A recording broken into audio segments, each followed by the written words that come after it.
What's up, everybody? Welcome back to the Live with Brandon Blakeney podcast. Of course, I'm your host, Brandon Blakeney, aka Brandon Lee TV, back at it again with another banger for my people. Y'all know the vibes by now, man. Kick back, relax, and take a ride with me. You are now locked into the Live with Brandon Blakeney podcast. Here is your host, Brandon Blakeney. We finally get to see the defending national champions in action, and they did not disappoint.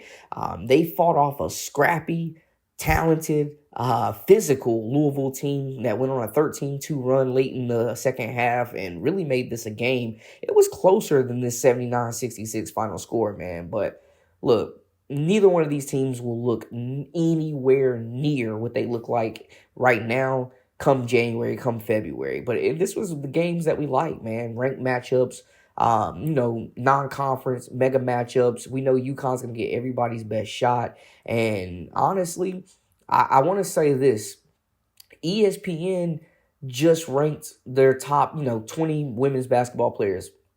Sarah Strong was first. They named her the best women's college basketball player in the country. And with Juju out, man, I ain't gonna lie, she looked like the second best pro prospect, and she might be the most complete player in the country, man. She played 38 minutes, gave Louisville all type of buckets, 21 points, doing it from the three, taking defenders off the dribble, getting to the mid-range, bullying people down low, getting to the cup. She had 5 assists and 9 rebounds as well. She's got that point forward ability, man. We're going to see, I think, this offense truly ran through her. Like, no disrespect to AZ Fudd. She's been around. She's a champion. She's fought through adversity. With all that being said, this is Sarah Strong's team right now. It's Sarah Strong's time, and she looks like the next great Uconn player to really come through and dominate for the next 4 years. We knew she spent the offseason working on her perimeter game, working on the handle, working on getting her shot off the dribble, really working on those guard skills, man. And it really showed. She's going coast to coast. She's bringing the ball up the court. She's way more fluid this year, man. Like, everything just looks a lot more smooth. And she's getting to her spots. She's taking what the defense gives, and she's also just really proven that she is a walking mismatch with her size, her height, with her build, with her physicality, with the finesse too, being able to pull up, being able to get down low and body bigs, being able to take slower defenders off the dribble or shoot over bigger or smaller defenders as well. So salute to her. And like I said, man, no disrespect to AZ Fudd, because this is going to be one of the best 1-2 punches in the country. She finished with 20 points, Sarah Strong 21, like I said. Both played 38 minutes. They looking like they trying to run it back for sure, man. And we saw what AZ did in that tournament last season, and for her to be able possibly, be top 5 pick in the draft this year, could have went pro. Don't blame her or Olivia Miles with this CBA stuff going on. It was just a major decision, major cornerstone piece for Uconn to come back, or repeat when she decided to come back, I should say.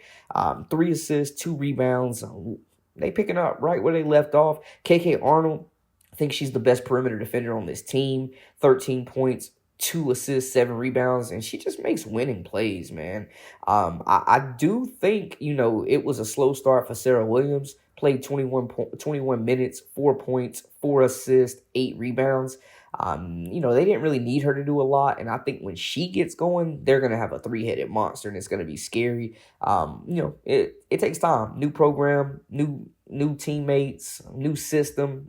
We got to show these players some grace, but we know she is an absolute baller and one of the best defensive bigs in the entire country, and she's going to fit right in. Ashlyn Shade, 5 points, 1 assist, 7 rebounds. Not much from Ice Brady or Janelle Alfie, man. We'll see how they can continue to contribute to the front court. I feel like Ice Brady been there like 5 years, no cap. And then newcomer, I gotta say this, I was really impressed with Kaylee Heckle, man. 14 points, 2 assists, 2 rebounds. The newcomer, former 5-star that played at USC last year, got 23 minutes. big minutes for her at the point guard position, and she's just scrappy. She was getting to the cup. She can shoot the three ball. She runs the floor well in transition. She just finds a way to get buckets, and she really looked comfortable. If you would have asked me who would have had the more, I guess, the bigger game or the more immediate impact out of her, Heckle, and Sarah Williams, I definitely would have went with Williams, man. But I honestly, people were saying like Heckle is a Uconn type of guard. Even when she got there, she's a Geno type of guard, and they obviously got a lot of faith and a lot of confidence in her early on. It was a team effort. They survived some runs. They're gonna take everybody's best punch, but I think they look balanced. They got a lot of depth, and they relied on their stars to get the job done. I think the supporting cast, we gave them hell last year, and they really stepped up. Janelle Alfie really stepped up. KK Arnold, Ashlyn Shade stepped up last year. So this supporting cast, I think, them having a slow start isn't really a big deal, nothing to harp on. They went to their bucket getters, and Sarah Strong, AZ Fudd are absolutely capable of carrying this team to the back to that pinnacle of the sport, to the championship, man. But I think Kaylee Heckle was one of the best transfer additions in the country, man. And then also, I like I said, man, I just think when we see Ali Zabel, she didn't really play much.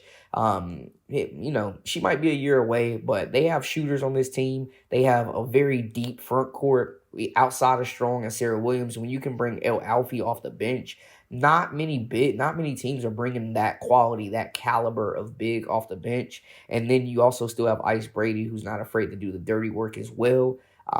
I think this is the most talented roster in the country. It's early, but I've been feeling like that the entire offseason. They hit home runs with the transfer portal. They brought back one of their star players in AZ Fudd. Sarah Strong is strong, man. I genuinely think she's the most complete player in the entire country, bro. Like it's crazy how polished she is and how much better she is. I mean, you see freshman of the year, national freshman of the year, like she was hooping last year. She was a big part of that championship, her and Paige Beckers, where she was, sometimes the most consistent player on that team. But she looks even better, which is scary. I think she looks like the best pro prospect right now playing. So I'm excited to see her be in that National Player of the Year conversation. Her and, Joyce Edwards will always be tied to her as well. Both of them look like they are ready to just take a bigger leap, like a major leap, and be in that Player of the Year conversation, man. But UConn gets it done. Love what I saw. They survived adversity. Tough first game. They didn't play no cupcake. Louisville will definitely be making some noise in the ACC, and they're a tournament team. Ranked opponent. They're a tournament team. I think this was a good first test, and hey, I'm just excited that basketball is back, baby. Y'all let me know how y'all feel in the comments, though. That's a wrap for us. For all the latest and the greatest, I am Brandon Blakeney, aka Brandon Lee TV. This is the Live with Brandon Blakeney podcast. Until next time, my people, we out.